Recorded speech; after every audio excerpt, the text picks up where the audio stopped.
I'm gonna kind of start a new series, not like a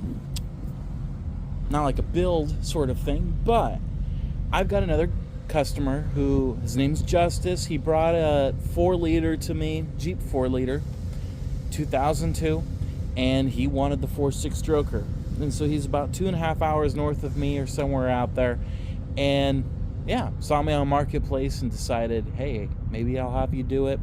And then I showed him my YouTube channel, and he watched some stuff on there, liked it, and he wanted to see what was wrong with it. He said something was wrong in cylinder number 1, low compression. And so I figured I'm going to start a new playlist. When someone wants to see, hey, what's wrong with my motor, I'll take it apart, and then we'll kind of take a look at it and see what happened to it. So let's get on that motor and start taking it apart and see what happened. Got the valve covers popped off. First thing I noticed just by looking, we've got a valve stem seal sitting way up high here. Kind of hard to see, but valve stem seals aren't sitting right. So maybe they just wore out. For some reason they popped up. But we've already got things loosened, so we're gonna start tossing stuff into the wash basket.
Got the head off. Just looking, I don't see any scarring on the cylinders. I kind of cleaned them up, and I've got my bore gauge here, but just a visual, we've got oil on top of this piston, a little bit there. This one is pretty dry, so 2 and 6 are dry, but the others are a little wet. The number 1 is really wet. If I got my bore gauge and we go to the top, we've got about 15 thousandths wear or so on this one. This one is 2 thousandths. Go different angles. So I'm not seeing a worn out block. It's still got cross hatching. The bores look good. It's got bore wear, which is obviously common, but I'm seeing little things like pits and stuff like that, so I'm not 100% sure. When I get the pan dropped and I pull a piston out, that'll kind of give me a better clue of what's going on. Well, we found the cause and the problem. It's heat. The engine overheated. We can see that because we got scuffing and scarring on the skirts. This side isn't as bad, but I think that's because this side is the thrust side, where the piston is pushed more into the bore. We can see here, up here, a little bit of crud is okay, that's fine, because you're gonna have carbon up there. But when you start seeing it there, it's a problem, and when you see it here, it's a real big problem. So we got carbon, so that means we had blow-by happening. The oil ring itself is stuck. The oil ring does not move. So that means it's not conforming to the bore as it goes up and down. So this turned into an oil pumper, and it burned oil. It had blow by, bad, probably a skirt slapper. So all of that's bad. So we're gonna take apart the head and see what's going on in there. We got that in the wash right now. But yeah, we see a problem and we know what caused it. It's heat. Just overheated. So we're gonna get the head apart and see how the head looks. Head is apart. Couple things I'm seeing. Valve stem seals aren't staying on the guides. You don't see that very often. Now that's not a major problem. You're still gonna get a little bit of a seal, but yeah, you'll burn a little bit of oil there. Problem number 2, we've got valve guides that are wore out. Not all of them, some are good.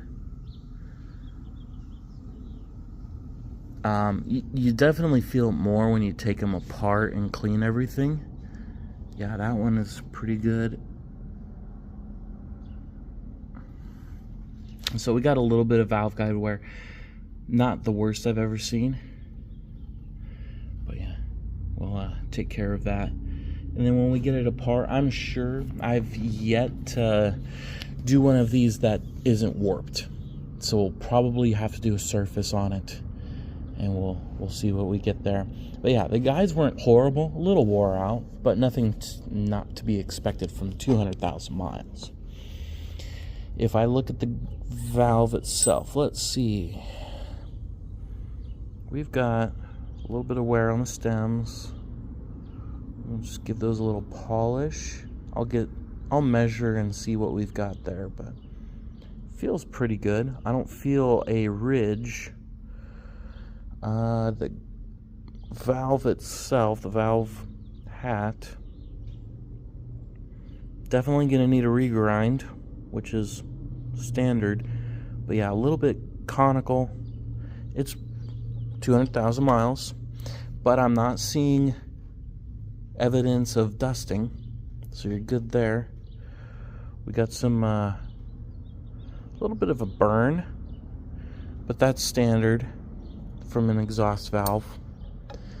And I think it's a little bit,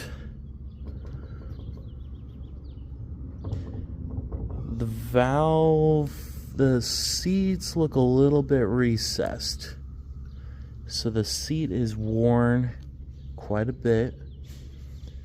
The intakes look good, but the exhaust, it looks like we got a little bit of a hot exhaust. Yeah, they're definitely recessed a little bit. So if I take my fingernail here, there shouldn't be that ridge there. So that's a problem. I'll have to see about maybe having to do new seats. I'll do some measuring and see what we want to do there. But yeah, intakes look good, but the exhaust seat definitely has some problems. Something to add, I got the head cleaned all up. Here we've got our 6,000th feeler gauge. That fits in there a little too well. If we do 7,000ths, it doesn't quite go in a little bit.